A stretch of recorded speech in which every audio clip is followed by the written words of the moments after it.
My favorite book of all time is Outliers by Malcolm Gladwell. And there's that chapter about, when they were looking for the perfect nuclear scientist to make the atomic bomb.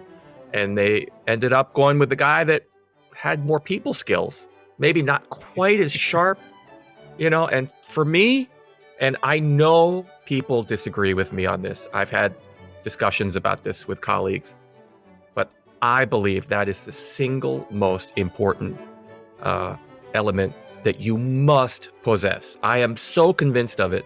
You might get one invitation and celebrate that, but you'll never get invited back. And that's the key. The key is getting re-invited. And so just to have that EQ, emotional quotient, that ability to discern what somebody's really trying to say just through the, what do they say? Like over 80% of our communication is non-verbal. It's all about the tilt of your head and like your eyebrow and, just all this stuff, tone of voice. And so that's, to me, absolutely critical in any field. Welcome, everybody, to the Faking Notes podcast. We're back. Hello. Hello. How are you, Trevor? How are you, Daniel? What an episode. Good. You're good? Yeah. I'm good because we just had like one of the most incredible. I know we've been saying this recently. This episode is incredible, that it's like one of our best yet. And once again, I feel like I gotta say, this is like one of our best episodes yet. We just featured an incredible human being as a part of our Mainly Mozart mini-series here on the Faking Notes podcast. David Kim, ladies and gentlemen. He's a violinist who's currently the concertmaster of the Philadelphia Orchestra. Has been for 24 years. He is a fellow jail yard alum, so he's one of us. And he's currently on faculty at the McDuffie Center for Strings, which is where I went and got my undergraduate degree. He's an incredible musician. Just Google him. We're not going to read through the extensive bio, and he wouldn't want us to either, because he's focused on bigger and better things. We get to dig into the mental game, and not just how to be a great performer and how to stay in the zone and enter the flow state and things we learn from sports like he's focused on, but really tackling the pressures of this career and the pressures that are put onto us. He's one of our famous child prodigies who's like gone through and was set up for this career. And then things shaped up differently. But look how his life has turned out. We're all better for it. But that mental drain, what goes into that process, going out and winning awards at the Tchaikovsky Competition, and then having to kind of re-find yourself, reinvent yourself, and then become the concertmaster of the Philadelphia Orchestra. We talk about his interest in hunting, fishing, golf, all of these outdoorsman skills, and being in touch with nature, and how to deal with not being the best at everything and how it's okay. There's so many little nuggets in here. We don't want to spoil them all. This is a must listen. It's great to see someone who's achieved such success, but is still growing, still becoming self-aware, still working on himself, and trying to be a great father, trying to be a great mentor. You're going to see exactly why. So as we jump into this conversation, remember to subscribe to our podcast. Follow us on Spotify. Subscribe on Apple Podcasts, Google Play, wherever you get it. Download it so, the metrics, we get the number goes up. And leave us a review. We love reading the reviews. We read them in the intros. But we've already read all of them. So leave us something new. So even if it's a scathing critique with 5 stars, by the way, we would love to read that and put that on blast. If you want to talk to us in between the episodes, we got a Discord. We got over 100 people in there right now. We're hanging out. We're actually having our own kind of studio classes, our own little recitals. We're performing for each other, giving feedback, talking about career, talking about life, talking about video games, movies, whatever else is going on. It's so fun for us to finally interact with the listeners. And please join us there. Come hang out, have a good time. if you got a little extra moolah, which we talk about at the end of this episode, join the Patreon. We love our conversations with you, and we also love your money. So hit us up on Patreon. Please do. And last but not least, we're on all the socials. We're everywhere now. We're ubiquitous. We're on YouTube. We're now on TikTok. We're on Instagram. Just follow us there, and you'll get to see clips if you're not able to listen to the full episode. Come and enjoy us in little bitty segments. But without further ado, let's welcome our next guest, the David Kim.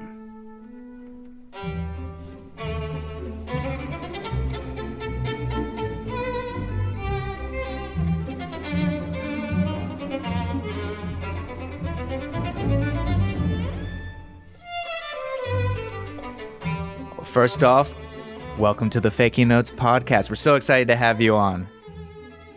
Thanks a lot, Trevor. It's a pleasure and an honor to be with you today. Can I cut in here really quickly? David, I'm so excited to speak with you because we actually have a little bit of a connection. I haven't been to Macon in like 5 years, but I'm delighted, like when in researching, I'm delighted to learn that you're like a faculty member at my alma mater. I went to the McDuffie Center for Strings. So, amazing. It's wild. It's wild. Like the entrepreneurial tenets that were taught there have really applied and changed the trajectory of my career. I'm so thankful. But I'm curious. You're one of the busiest violinists on planet Earth. Like, what drew you to the Robert McDuffie Center for Strings? Well, first of all, it's the relationship, because I've known Robert McDuffie because we studied with the same violin teacher, Dorothy DeLay, at Juilliard, and I've known him almost my entire life. I first met him probably when I was 8 or 9 years old in Aspen, and I always looked up to him. And then for the last, time I've been in the Philadelphia Orchestra, about 23, 24 years, I've had many kind of small, short, like 1-2 year adjunct visiting professor, distinguished things at places like University of Texas in Austin, and just, kind of lots of master classes and stuff. And UT Austin ended, and somehow the timing just worked out. Mr. McDuffie called me and he said, well, we need a kind of a concertmaster presence in our faculty. Would you consider it? And I thought, sure, it'll be another one of those 1 or 2 year stints, and then it'll be done. And now it's going. We just finished my 5th year there, and I'm actually looking into the future like, wow, I could end up staying here for the rest of my career. I love it that much. Wow. I grew up in the South. I'm from South Carolina, so it just has this wonderful old Southern feel. Playing wise, it's like high-powered conservatory level, but the vibe is very, very kind of collegial, warm, caring, and not too big. It's not like 5 symphony orchestras all in one school. So I just everything, it checks all the boxes, and I just love it a lot. And my fellow colleagues there, faculty, what a small world. It's so small, and from the student perspective, it was wild being able to connect with people of your caliber as a student, and to be able to see how you operate, how you operate with other professionals, how you prepare. Like, I used to hear Amy Schwartz-Moretti practicing for like playing with Elizabeth Pridgeon and Julie Albers, like for their trio work, and just seeing that, this is truly an art that you have to practice no matter how much you've been at it. And also on top of that, the entrepreneurial aspect of like having multiple different aspects of your profession, which was the perfect example right here. This is so cool. What is your instrument, Drew? I play viola. I see. Wonderful. I play viola. And so I built a brand online called ThatViolaKid, where I like that's you? Oh, yeah. Awesome. Yeah, so I do that sort of stuff, but like I'm really interested in making my own art. So yeah, but this is great. I'm so glad we got to have this conversation and connect this way. I'm curious because you've lived all over, like born in Illinois, you've grew up in South Carolina. I'm from North Carolina. Drew's from Georgia. We got a lot of Southern boys on the podcast today. But then you've traveled the world, moved to New York, like very early on for school, the Soviet Union, all over the place. What's home for you when you're doing all of this traveling just across your whole career and whole life? Like how do you find home? Is it a location? Is it music? Is it family? What is home? Well, obviously, family is a big thing for me. I have two daughters in college, and they were both born here in Philadelphia. And we've been here, 23, 24 years now. So I say I'm a Philadelphian, and my girls definitely are. My wife is definitely feels like she's a Philadelphian. But there's a small part of me, like when I'm like on whatever, social media and stuff, and when I meet people from the South, I always say that I am first and foremost a South Carolinian. I really love the state of South Carolina. And that'd be possibly that my mother, I'm an only child, and she passed when I was very young. I was 14, she was 39. She was a professor of piano performance at University of South Carolina, and she passed of cancer when I was 14. So she's buried downtown Columbia. And so obviously that connection never goes away.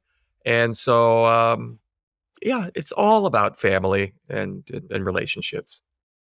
I'm actually going to be going down to Hilton Head for the first time in 7 years. So I'll be coming into the great state of South Carolina. The low country, it's awesome. It's beautiful. I was gonna say down the first there. time, bro. I was like, "You kidding me?" Nah, for some reason, North Carolinians love going to South Carolina beaches. That's what we do. We don't go to our own. Like And then people from Philadelphians, Ohio, yeah, come to ours. People from Outer Ohio come to Banks, ours. yeah. From Georgia too. Like what? We don't go to St. Simon's or Jekyll Island. We're not about that life. Like they're ugly, they're gross. They have a bunch of trees like washed up on them. It's not cool.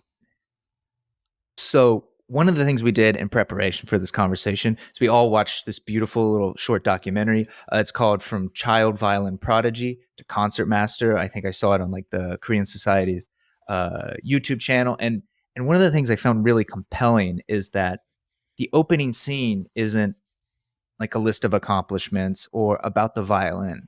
It's your family in the kitchen making a meal. And so just like this podcast, opening up, centering in on family is it's such a beautiful thing. It's such a beautiful like bedrock.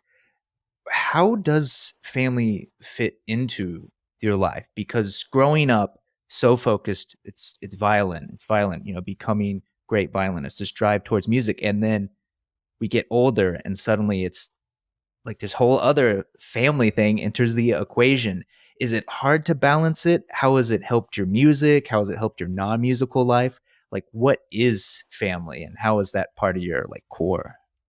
Well, I have to say, Trevor, that it's a little bit of a struggle that never ends for me because the way I'm wired, I am so about success, succeeding, career, fame, all that stuff. And I know finally, like now that I'm like towards the end of my career, I'm maybe, if God willing, maybe 5 to 10 more years as concertmaster. I'm not sure. But as I look back, I'm like, wow, bro, you didn't have to do that so hard and then like be away all that time to, just take every single gig that you possibly could. And, I just, I'm so grateful that at least now I understand the value of family and being present.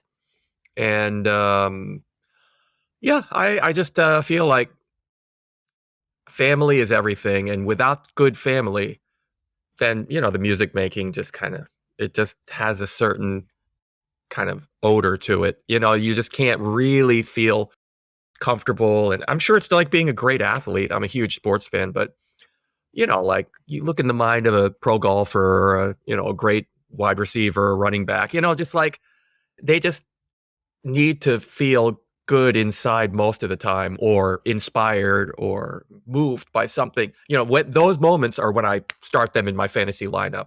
Like, Yeah. oh yeah, he just Come got a on. divorce. I'm gonna put you on a bench. We gonna bench No, him. no, no, no, no. Yeah, right. It's Moneyball. Just like Yeah, exactly. Yeah. So Yo, I just got a thinking bone about to all that pick. stuff. I got a bone to pick with the Eagles, man. So after the Patriots trounced the Falcons in 2016, we had a chance for redemption in the Eagles. Y'all didn't let it happen. It's okay. I take no responsibility for anything Eagles related, unless I'm starting somebody in my fantasy football. Yeah, Okay. That's fair. Speaking of great golfers, your wife, you met her on the golf course. She was on a very similar path, like similar kind of lifestyle, parents, destiny, and her destiny was golf and working towards this.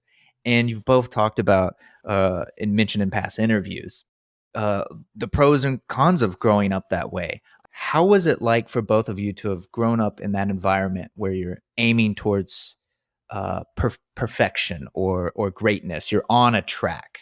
You both married. What do you do? What is the second generation of the prodigy parent? Where is it more forgiving? Is it more understanding? Do you know how to shape their focus better? Do you let them wander? Like, what do you do as a parent, having gone through that both yourselves?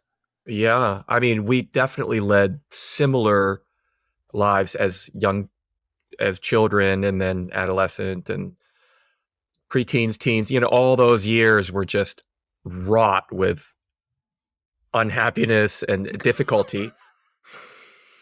All I can say is that, all kind of emotional baggage and all the stuff that happens to all of us who are pushed that hard, there is always collateral damage. Always. And it shows up in different ways at different points in our lives. It shows up in our marriages. It shows up in our parenting. And then we're like, you know what? I'm going to give this to you girls.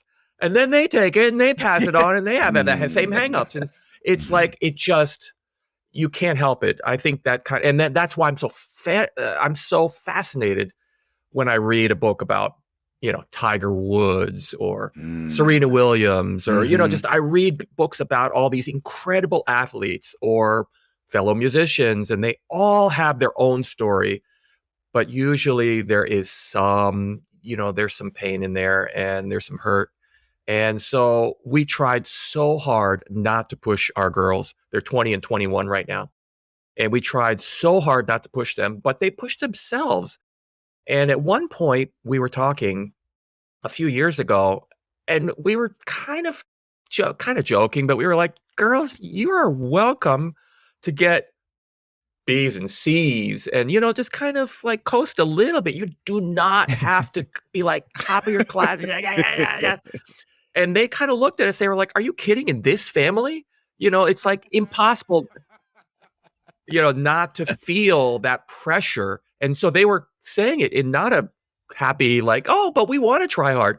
It was not that kind of a place they were coming from. They were kind of like, yeah, it's kind of like you can't help it. You just feel like I got to live up to a certain standard. And, just my wife, not only in golf, but in academia and studies and stuff. And then, just all that stuff. You just can't help it. So I think self-awareness is the key. And you have to have wise people around you speaking truth into your life in love.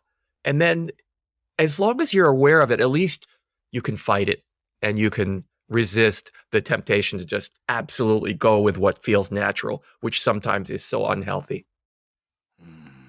That's so fascinating how you created the space for your children to fail.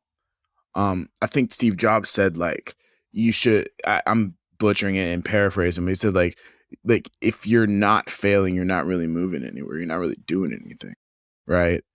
And so creating that space for them to do that, but also exemplifying excellence, I think maybe that's the sweet science, lead by example, but then just like present the space for them to don't make the walls too close in on them. Let them be able to expand. Maybe. Would you say that that's like kind of a framework that you can get behind?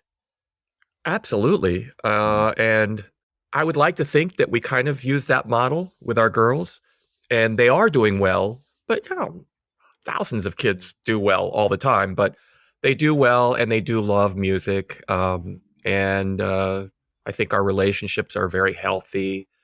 And, it's all this whole fame thing. They take it with a grain of salt, and they're very kind of nonchalant, a little matter of fact about it. And like if they're at school and they meet somebody who played violin their whole life, and yet they're like a bioscience major, they're like, "What?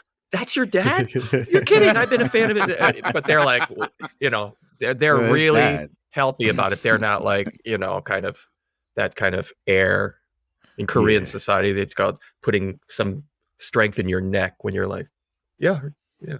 Like, no, they never We do come that. from good stock. Yeah. Speaking of Korean Americans, we have producer Daniel here, who had a really profound question he wanted to ask you, and then I wanted to give him the space to do so here. Daniel. Okay. Wow, I'm getting nervous. This is the first time I've ever asked a question. Gotta have something to do with Korean food, I'm gonna guess.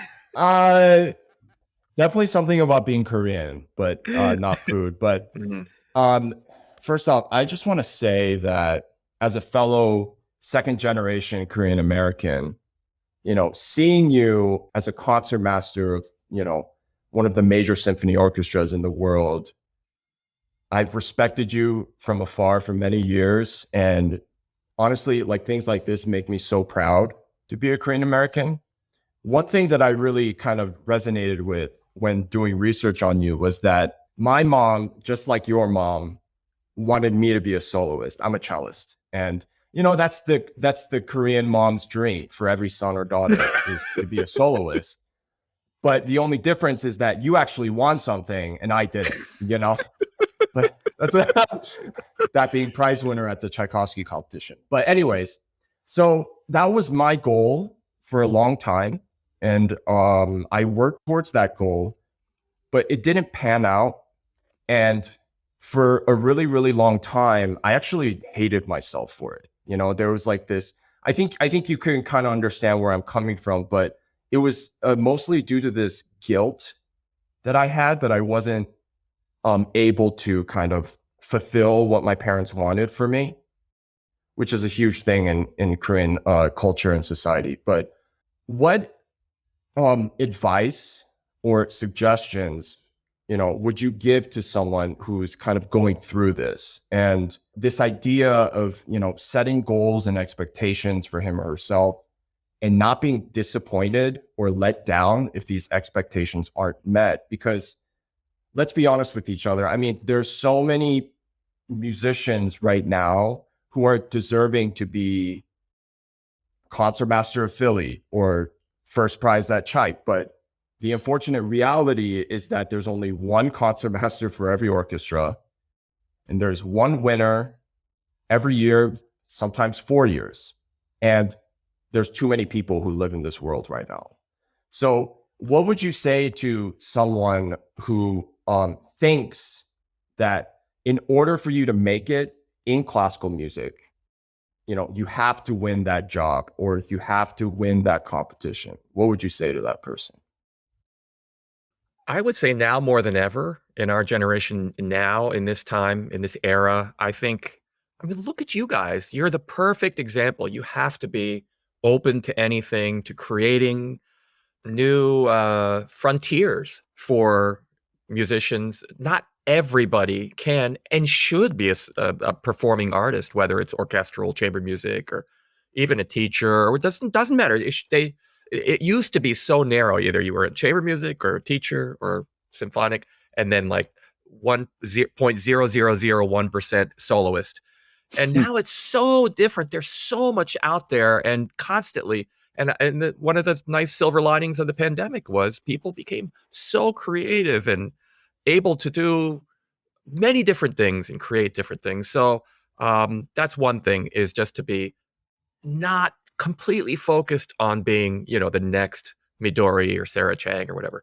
The other thing is, and this is the hard one, is to be able to communicate with those parents early and keep that dialogue going and kind of almost educating them along the way. Like, Mom, I'm not going to be going to Harvard and I'm not going to be a doctor and I'm not going to, like you kind of to start that, whatever, starting joking or whatever, but starting that dialogue so that when those inevitable twists and turns and failures and, dips and all that happens, they're a little bit more informed and a little bit more gracious and a little more realistic, as opposed to kind of like having this single-minded kind of focus that is so unrealistic most of the time. And but that's hard, especially between second generation and first generation. There's a language barrier sometimes. It's it's tough. Yeah. You couldn't have said it better. I mean, as a Korean American, you're conflicted between these two cultures. And so at times, people like us, we have like identity issues. It's like, do I see myself, like in certain situations, do I gravitate more towards the Korean side or do I gravitate more towards the American side? You know what I'm saying? Absolutely right. Yeah. And it's hard, but I also, just want to say that that was the correct answer. That's all there is to it. Great job. But anyways, from a young Korean guy, man, that is like a great compliment. Wow. My daughters would be rolling their eyes right now. That's what they're there for. That's what they're there for. Exactly. That's their job. So like in this vein of like understanding that there are new frontiers, and that the future is going to look different than than the past does. Like understanding your place in as like a bridge, much like Beethoven was a bridge from classical to the Romantic era. You're also a bridge, David, in like this transition from what it means to be a professional musician. Being in this position, like what do you think is it's like the singular most important skill for a musician of the 21st century to develop? Well, Drew, I'm gonna say first, let's just make it a given that you have to be an excellent player. So really, technique is where it begins. Like, I don't care how musical you are and how profound you are. If you don't have like sparkling technique, it shows up. And it rears its ugly head under pressure, of course. So we're just going to make that a given. My favorite book of all time is Outliers by Malcolm Gladwell.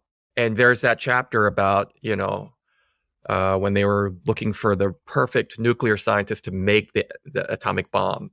And they ended up going with the guy that had more people skills, maybe not quite as sharp, and for me, and I know people disagree with me on this. I've had discussions about this with colleagues, but I believe that is the single most important element that you must possess. I am so convinced of it. You might get one invitation and celebrate that, but you'll never get invited back. And that's the key. The key is getting re-invited.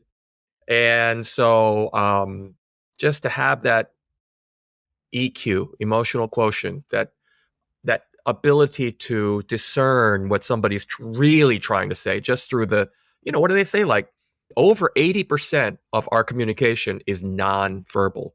It's all about the tilt of your head and like your eyebrow and, just all this stuff, tone of voice.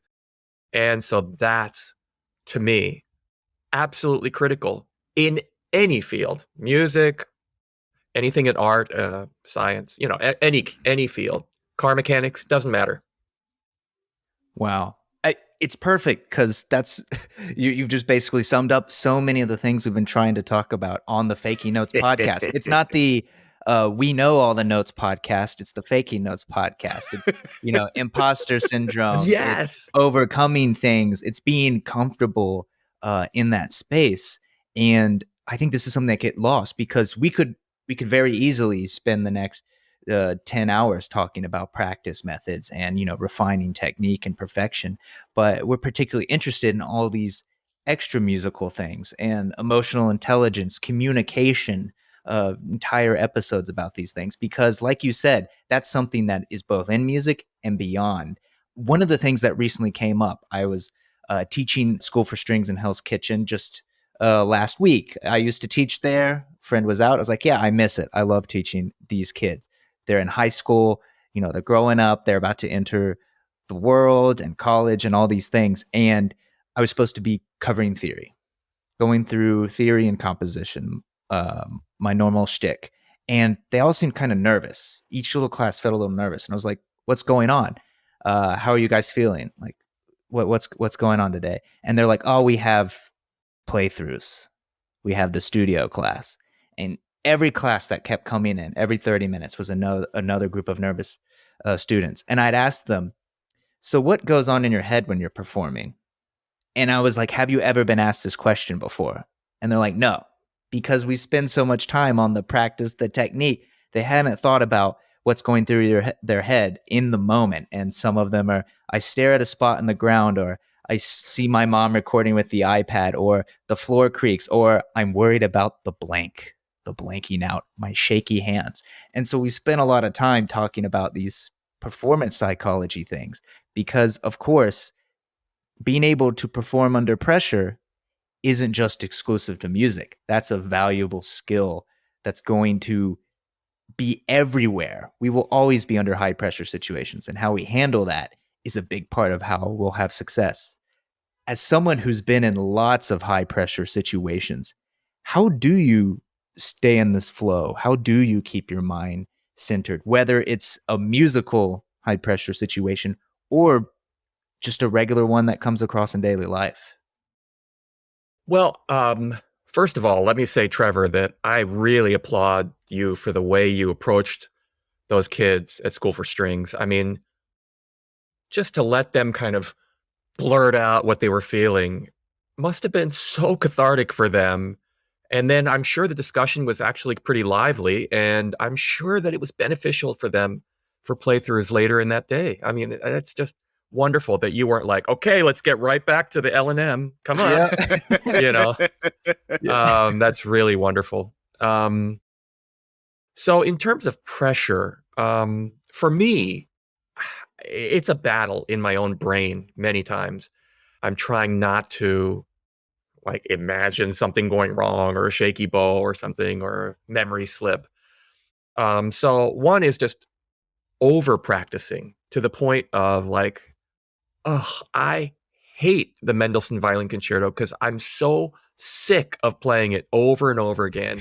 My usual, like I have to run through a beginning to end twice every day and then do slowly once, which takes me 4 hours. I hate that. But come next weekend when I'm playing it with my school orchestra and I'm really feeling the pressure, it's going to pay off rather than that little. And so I try to do that. I try to really feel like I'm over prepared. That's one thing. Another thing that I think in my head is I sometimes am very guilty of thinking that my colleagues in the Philadelphia Orchestra are hoping that I'm going to screw it up. Isn't that sick? It's horrible. Like not consciously like, oh, Bob over there thinks I'm going to screw up and he loves it. Not like that, but just this kind of like insecure Bob. feeling. Insecure feeling. So it just hit me like last year. I was like, wait a minute. When my friend, the principal flute, has a big solo, I am just like, come on, Jeff. You are the best flutist in the world.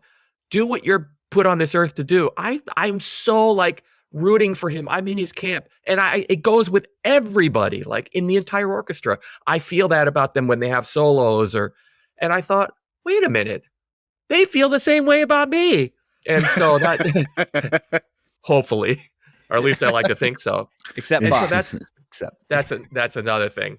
I really try to remember, even while I'm playing, come on, they want you to, you're representing the orchestra. They don't want you to fall on your face.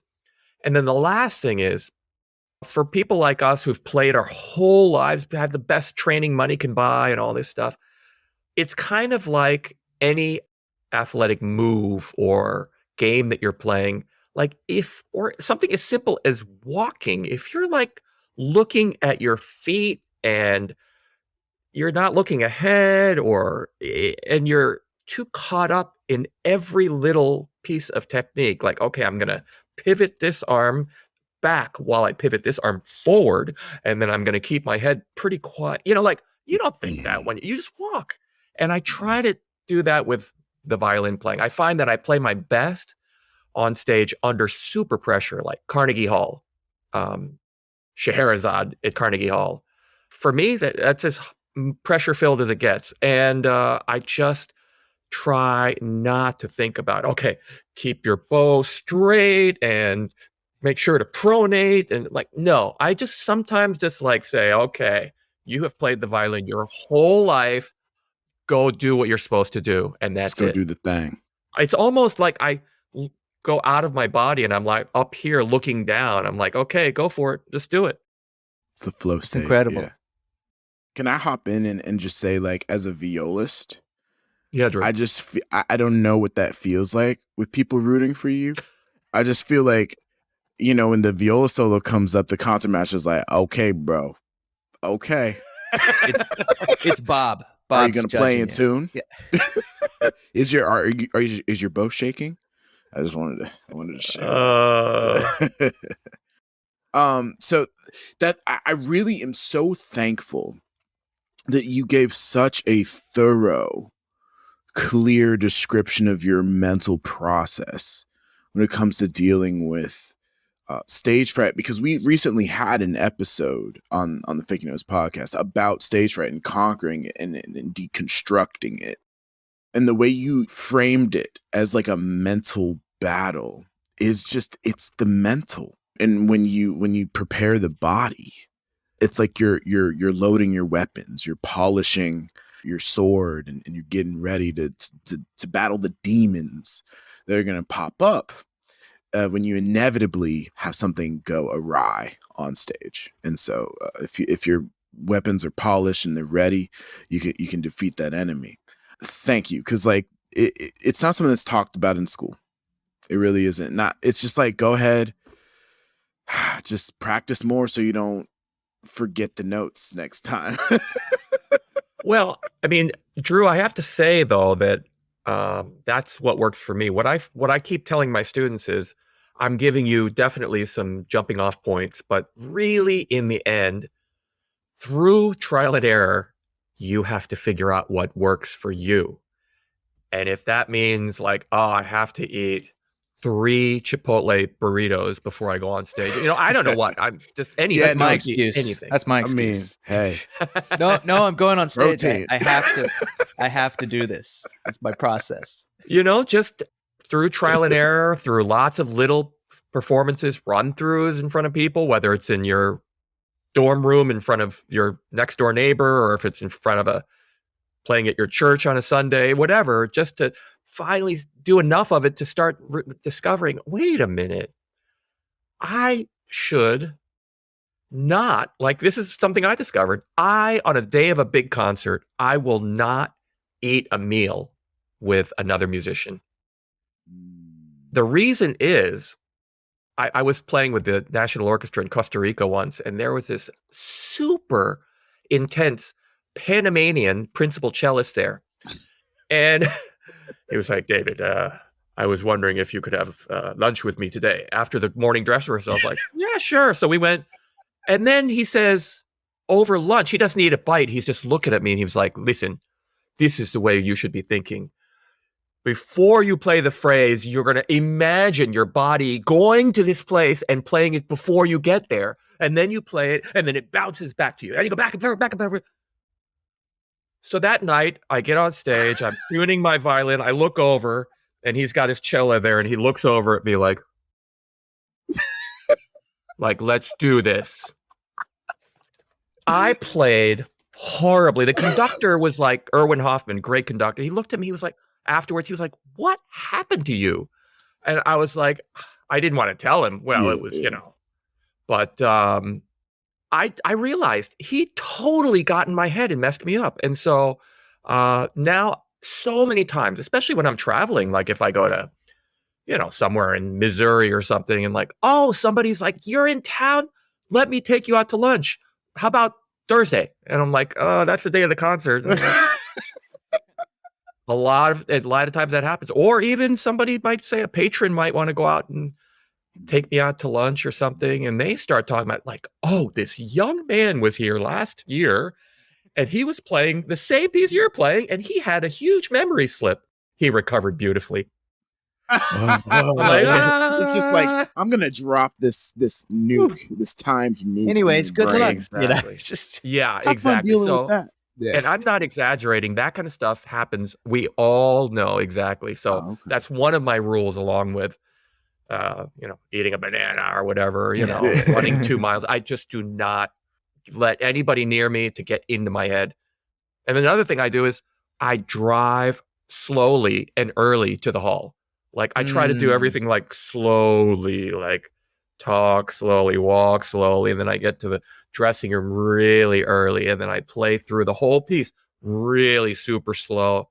And then when I walk on stage, I try to walk slow because I know myself. I speak fast. I think fast. I do everything fast. And when I'm nervous, it's even 5 times as fast. So even though I feel like I'm kind of in slow motion, I know it's just normal, but I'm just trying to slow that internal engine down right away because I just know it's going fast. My engine is calibrated too fast. That's really fascinating. And so how did you discover that about yourself? Like, do you journal? Do you like go back and watch the game tape? Because that takes a lot of, like what you said earlier, self-awareness that most people don't have. No, it's called Jane Kim. That's my wife's name. There we go. My wife is, constantly like, you don't have to run between here and there. You can just walk. You don't have to say it 1,000 miles an hour. Just she's constantly kind of telling me stuff. And also I teach a lot. So, when I'm at Mercer University, I'm constantly working with young people who are getting nervous and getting ready for whatever audition for a summer festival or grad school, or maybe even to audition for a job with the Atlanta Symphony or something. And I'm just trying to give them these tools that 1 or 2 of those things might stick with them. Speaking of things that stick with you, and Robert McDuffie Center for Strings, I think this is my best segue of all time. I had the privilege of performing with Nadia Salerno Sonnenberg in Rome during the summer of 2014, and it changed my life. She said something that stuck with me forever. She taught me that chamber music isn't about playing the right notes at the right time. It's about playing the notes with your colleagues. Even if they're wrong, if you're with them, they're right. So it changed my playing forever. I've never been the same chamber musician, and it was just a week in Rome. I'm curious, like, is there like a Naja ism that stuck with you from your longtime friendship? Oh, absolutely. My nickname for her when she was young and I was young was Parmesan. I called her Parmesan, and she would call me Chop Suey. And I was always copying her. Like I would go into my lesson with Miss DeLay, and Miss DeLay would look at me if I'd finished playing, like so not like me, and she'd be like, "Honey, are you trying to copy Naja again?" And I'd be like, "Yeah." And so, she had incredible influence on me in so many ways. But one of the simple ones that she told me was that I pass on to all my students was I was like, Naja, how do you get the audience so foaming at the mouth and stoked up like every time? Even like after the first movement, you get a gigantic standing ovation. What is it? What creates the excitement in your playing? Because I couldn't figure it out, like exactly one thing. And she looked at me, she was like, Chop Suey, it's all about bow speed. Like, move the bow, Like, I was like, really? That's it? Yeah, just move the bow, bow speed. And I pass that along quite a bit to students. And another thing she told me that I'll never forget is that she always looks for one moment in each piece or movement just where she gets so quiet that the audience is like, is she playing? Like, absolutely intimate and almost nothing. And she finds that one moment to draw her audience in, and then, of course, everything goes from there out to the bow speed and all that stuff. But yeah, those are just two small examples of incredible influence she had on me. Thank you so I'm much. so Drew, I'm so happy to hear that. That is so cool. I mean, that really makes me really happy that she had that effect on you as well. Oh yeah, it was a divergence for real. Like I haven't seen her since, but I'm looking forward to the day that we connect again and I can tell her myself. Oh, and she'll remember. She's amazing in that way. Keeping it in the sphere of education, right before we pressed record, we were happy to have had you in LA for Tone Base, of which I am a now longtime employee. And the thing I loved about being at Tone Base, one, it's obvious I've been there longer than any other job, which is crazy. In like this music we're hopping around, we're still hustling, and I love it because of its unique approach to education, particularly to reach students who would not have access to that type of education. I'm thinking of the adult amateur, that biochemist who was able to play at night. A big part of what I've done is customer interviews, and I get to speak to a lot of these people who are pilots, and they just want to fall asleep to our program. They're not trying to necessarily go onto the conservatories, and yet I'll speak to those too. You wind up with, great. in this new sphere of education, all different types of people who simply want to enjoy and improve at music. And so I'm curious, you've been doing a lot more of these educational things. Thank you again for coming on Tone Base. Not a sponsor, but they pay me. So in fact, they are. It's kind of like handsomely. they're kind of like the longtime sponsor of the podcast. I couldn't do this without them. But are all these fun, unique educational things, like what excites you about the future of education and being able to reach people beyond the standard collegiate level or masterclass level people? What excites you about education? Well, I mean, I sound like truly an old fart, but I mean, I just feel that with technology as it is now, whether it's a podcast like Faking Notes podcast, or whether it's Tone Base and their unbelievably comprehensive and constantly growing, actually, library of resources, all the wonderful innovations and all these wonderful things that were created during COVID, that are living on and then spawning other things. I think that the day and age of somebody going out there and just having studied with one teacher their whole life, like me, is almost over. I think that there's so much great stuff out there. The only challenge is filtering through it and figuring out what works for you, what doesn't work for you, what you think works for you but doesn't really work. Like all that kind of stuff has to happen in order for you to have a clear mind and start to focus and then go forward. But I think there's just so much great stuff out there. And I like to think that people of this generation, of my generation, and older, are much more comfortable speaking to a camera, speaking on a podcast, not knowing exactly who the audience is or will be. Just speaking about different things, philosophies of performance, stage fright, Enderall, just anything. And I think that all of us have become much more tech savvy and able to kind of express ourselves in a way that's engaging and interesting and helpful, not dogmatic. Yes, because like the truth is always somewhere in the middle, right? There's always nuance. The yin and yang. It's like it just keeps coming back. There's no 100% black or white. Yep.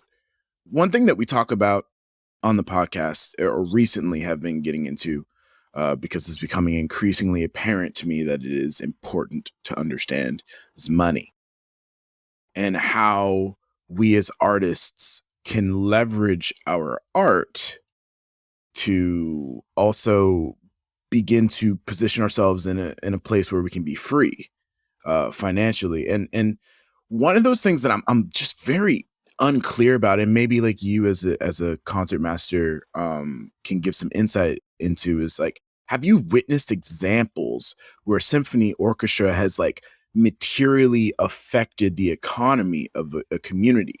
If so, like, what did that look like? Was it partnerships with local businesses? Was it, initiative? Like, how does the art we create translate to benefiting the society in which we reside? Well, I think, Drew, that the arts in Philadelphia is a great example of what I've seen with my own eyes in terms of art having a profound impact on our community in terms of our local economy. And local is kind of a loose term because, I mean, Philadelphia is, largest city in the state of Pennsylvania, in our Commonwealth, as we call it. But, I heard just a few years ago that the arts in Philadelphia eclipse all sports combined. So we're talking about art museum, different community theaters, the Philadelphia Orchestra, Opera Philadelphia, Ballet Philadelphia, all these entities combined, which create the arts in Philadelphia, eclipse the 76ers, the Phillies, Eagles, Flyers, Wow. if you combine it all. Why? I think that it's not so generational. I don't think it's just octogenarians kind of barely making it out to the concert hall. I see lots of young people. I think I think it truly is something that speaks to people's hearts, and they don't have to pay us $49 million, over a 2-year contract. It's just different. It's just different. They're not paying a great quarterback or, it's not the same. We're all in it together in the arts. So that's, at least for me, where I have seen direct impact on our community. I didn't know that. That's wild. That's huge. TIL. I'm curious, as I know you had mentioned your interest in sports, and like Drew and I read Outliers. Like we both are very interested in sports, and one, of course, enjoyment. Two, a lot of pain for the teams we've chosen to follow. And then three, yeah, it's learning. It's good to be a fan of a consistently losing team. But that builds character. But also of course, like the inside game, the inner mind, the inner game of tennis, Outliers, Kobe, LeBron. We've talked about everyone, Tiger Woods. I'm curious, when you're going out and doing all of these other sports in addition to your playing. I know there's been talk of like an interest in hunting, of golf, of fishing, these types of activities. What specifically draws you to them? Do you like to approach them with that idea of mastery, like that same intensity you kind of bring to music? Or is this the getaway? I'm out in nature. It's okay to not become the best hunter or the best fisher. Like, how do you balance these hobbies or other activities? Well, I must say, Trevor, that I'm enjoying all my hobbies and avocations immensely now. Whereas just a few years ago, I remember I didn't know what was going on with my own brain, but I was getting a ride home with one of my colleagues. And I was so like angry at myself and tortured. And I was like, why do I have to win or try to win my fantasy football championship every year? Why do I have to get a 15-point buck Yeah. every year? Why do I have to shoot under 75 in golf when I can't even break 90 most of the time? Why do I have? And then I read this great book that Jane, my wife, gave me on the Enneagram. Now, the Enneagram is an old it's basically you come up with about 9 different personality types.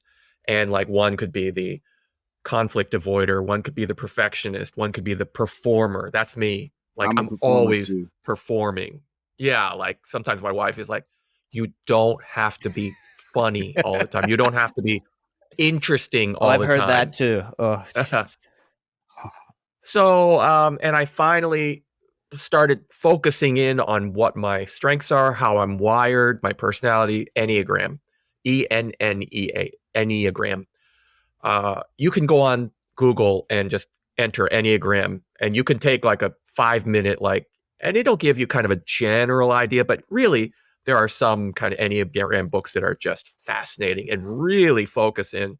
And I finally came to realize that that was how I was wired by my parents. Because when I started, violin at the age of 3, I mean, like, they were indoctrinating me. You are going to be one of the world's greatest. And like, it was never good enough. So I felt like I have to be great at violin, not good, great, like world class. And unfortunately, that bleeds into everything else. So I have to be the best at everything else that I'm doing. And once I finally realized that, it freed me because I was like, wait a minute, I'm a lousy golfer and that's okay. Like there are going to be entire seasons where I don't even get a deer, let alone a 17-point buck. And there are going to be times when I don't go out and don't catch a fish or don't get the pool for the biggest fish, like just all this crazy stuff. So that's been a big journey for me. And I'd like to think I feel a little bit like it's kind of influenced my kids a little bit too, because they're being wiser and not as like, oh, I gotta get 4.0 and all that stuff, which makes me so sad.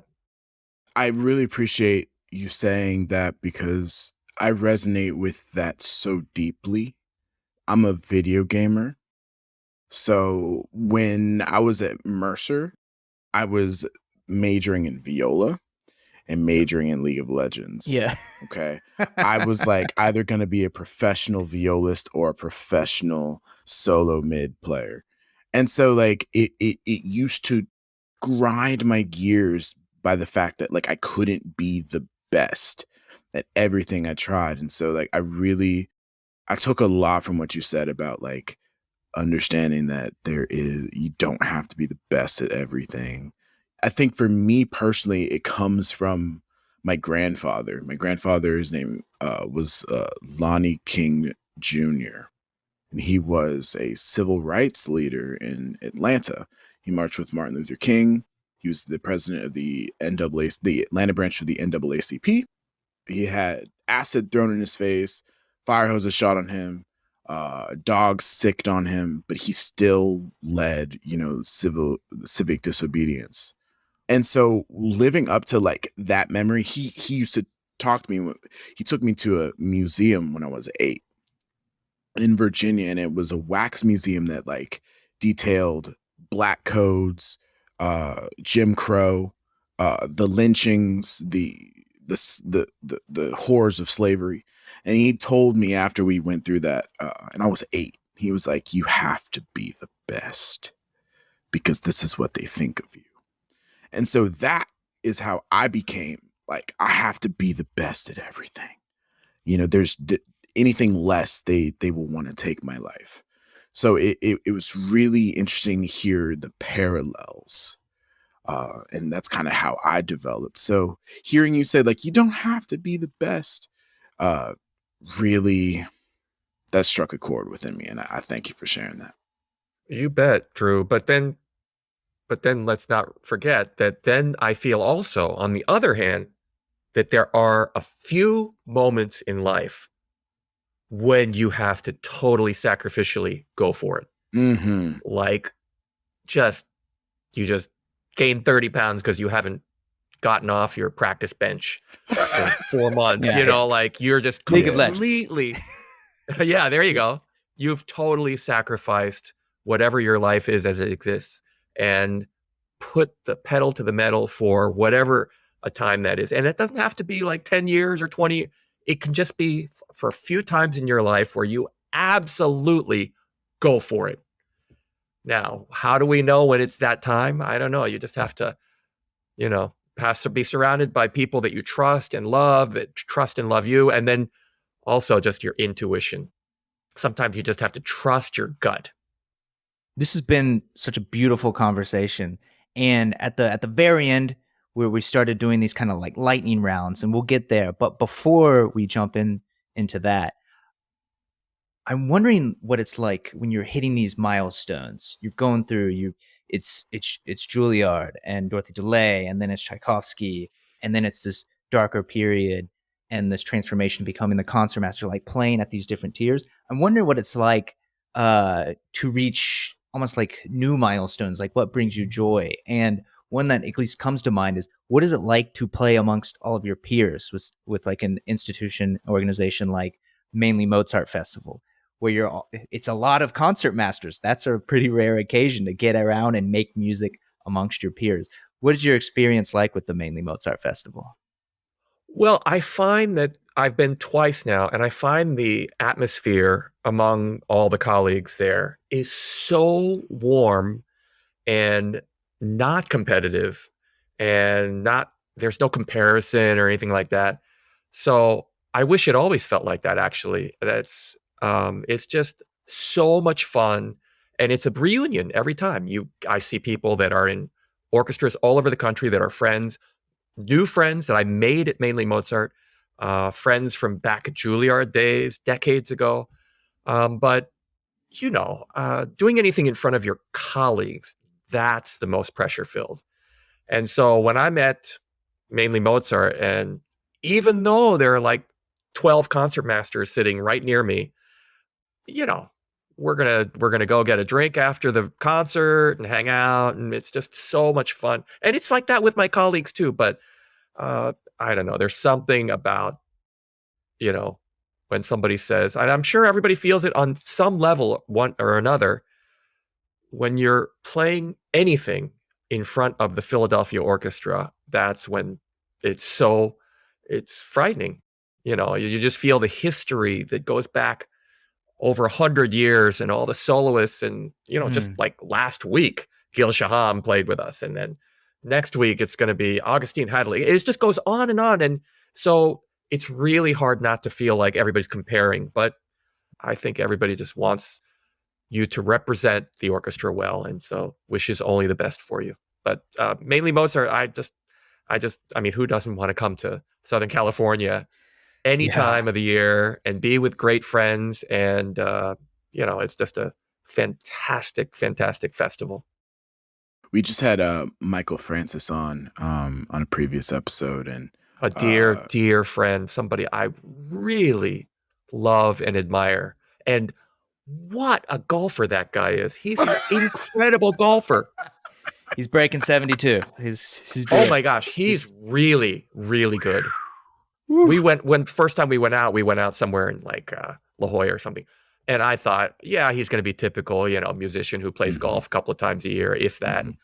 I mean, he was like hitting these long shots. He's a big guy, and he just beautiful golfer, and just what a great guy. And he's just the perfect person to be leading this group of outsized egos.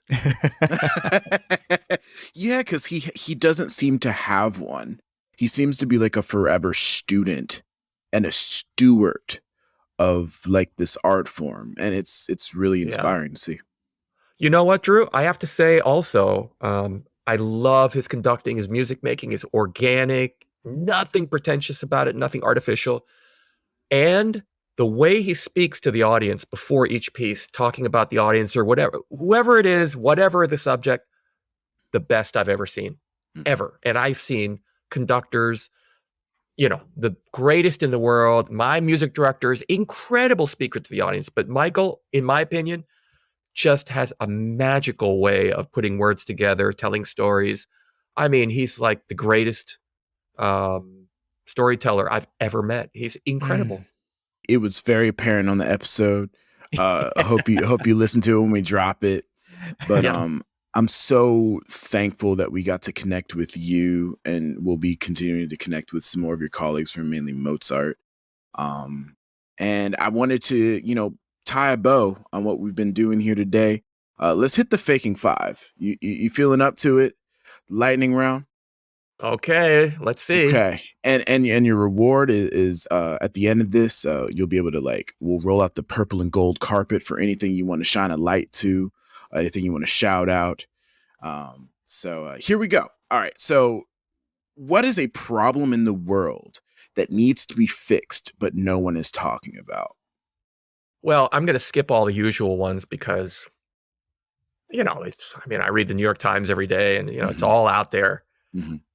I believe that the problem of our environment, which we also talk about, but something that this is ridiculous, but I really believe it, is that we should be eating more plant-based, and there's so much methane being created from farting cows.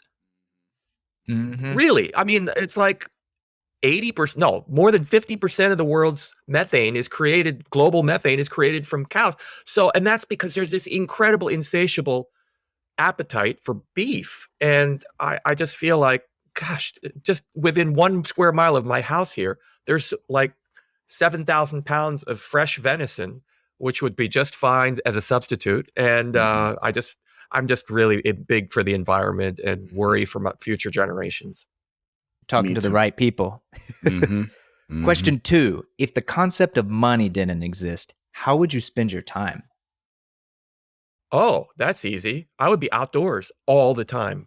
I would be playing golf. I would be hunting. I'd be fishing. I'd be foraging for, well, in the summer times, I go to the shore near in New Jersey here and I go clamming. I would be in the forest gathering mushrooms and then having wonderful meals with people. That's why I hunt. It's not to kill anything. Mm-hmm. It's because I love that moment when we go up and open a wonderful bottle of red wine and enjoy the fruits of the bounty, like this wonderful animal gave its life and we're going to treat it with respect and cook it beautifully. And that's what I like about hunting and fishing and, or grill up a bunch of clams that I gathered at the seashore, just outdoors always for me. And part of that might be, the fact that I spent so much time indoors as a kid playing the damn violin. Yeah. I mean, if there was ever any doubt that you were a Southerner, I think you've put that to rest. Yeah, take care of that. What is the best advice that you've received and actually followed? I think it's from my brother-in-law, Peter. Um, when I first joined the orchestra almost 25 years ago, the Philadelphia Orchestra is quite self-governing in some ways. We have many committees and stuff, and really some important committees like artistic advisory, members committee, all these committees, education committee, tour committee. But I was so insecure when I first joined the Philadelphia Orchestra. I'm in my 30s and I just felt so like out of my element and I just wanted to please everybody. So I ran and I got onto a couple of these committees. And I remember saying to my brother-in-law, I was like, Pete, man, I hate this committee work. I hate being in a committee meeting, all these meetings, and I hate when people complain to me about something and say, well, can you bring it up in the next meeting? Like, I hate all that stuff. And he looked at me, he was like, Dave, then don't do that. Don't do any more committees. Do what you do best and you like doing, and don't do the other stuff. And sure enough, I stopped doing committee work. And there are people that love doing committee work in my orchestra who are so good at it, so wise and calm, and I let them do it. And then they look at me and they're like, how do you fundraise? I'm like, are you kidding? I love fundraising. I'm good at it. I can go play 18 holes of golf and I'll ask somebody for $1 million. Like stuff like that happens all the time. So it would be to try to discover early what your strengths are and do those things. And the other stuff that's driven by insecurity, pride, don't do that stuff. I hear you on the committees because everyone when they're like trying to go study with someone or they're thinking about college and they're like, wow, this teacher's the head of this department and it's the prestige and play. But what they don't realize is that, oh, they're probably the most junior and all the other teachers suckered them into sitting in all the meetings. So Exactly. like So that's true. Yeah, it's like they drove the short straw. Like that's why they got this job. Question number 4. What is your biggest failure and how did you stage your comeback? I guess my biggest failure is, well, I won't air all that kind of dirty marriage laundry, but meaning I was not a very good husband early on.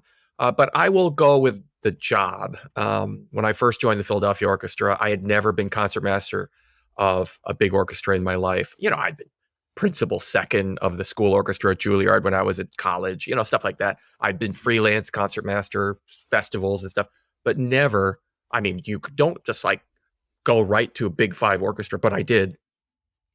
And I just came in guns a-blazing. I was like, all right, everybody out of my way. There's a new sheriff in town.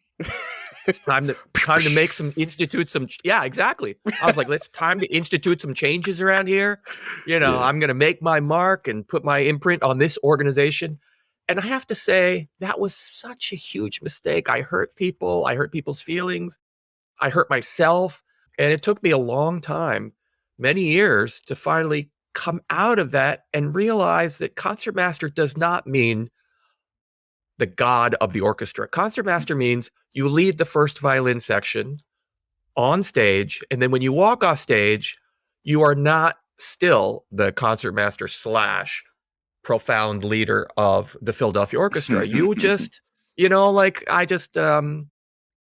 took a lot of pain, but finally to realize that humility is always the best way to do it and to go that way. I love that. And for the final question here, if you could go back in time and tell your 10-year-old self something, what would it be? That more important than money, because I am very money driven, which I'm not proud to say, but it's just the way I'm wired. Me too. But my thing would be, time is much more valuable than money. So instead of chasing money, chase year after year, decade after decade, time is what you really can't get back. It's just like vapor. It just goes so quickly away. It's like powder. It just goes with the breeze. It's gone so quickly, and so is money. But in chasing money, you sacrifice so many great things. Time can buy you. Time with your family. Time with your friends. Time, just me time. Just whatever that might be. But time is the most valuable thing in life, in my opinion. Thank you for your profound sagacity during this conversation. Like, I feel forever changed. I want to be your best friend after this conversation. True. And, not happening. Yeah. Not happening. No, I get it. Not man. Enough time or money. We are friends though from now on. Maybe not best friends. But. So we want to roll out the purple and gold carpet for you. Like, what is something that you would like to like our audience to deploy our audience to like pay attention to? Like, what's something you want to shine a light on? Well, it sounds so boring, but I really do feel that listening to a concert of the Philadelphia Orchestra is pretty profound. And this orchestra tours a lot. We go all over the world. We were going to Europe this summer for almost 3 weeks. We just did a US tour. We're constantly on the road. We were played at Carnegie Hall 8 times this year. If you have a chance, come see the Philadelphia Orchestra. And it is something so like luxurious to hear that incredible sound when I'm rotated off of a piece. Sometimes I'll go out into the hall and it's just thrilling. The sound is like just bathed in butter. And so like the sound is like so unctuous and high cholesterol, which is good. Yeah. It just the American feels way. Yeah. That's the Southern way. Yeah, exactly. Butter, extra butter and everything. Butter. So that's it. Just, when you have a chance, come and hear the Philadelphia Orchestra. And, it would be, I know you'll love it as I do every time. Well, we're going to go ahead and do that. Thank you so much, David Kim. You are a wonderful human being, and we thank you for being here. What a privilege. Thanks, Drew, Trevor, and Daniel. Thank you so much for having me. Till next time.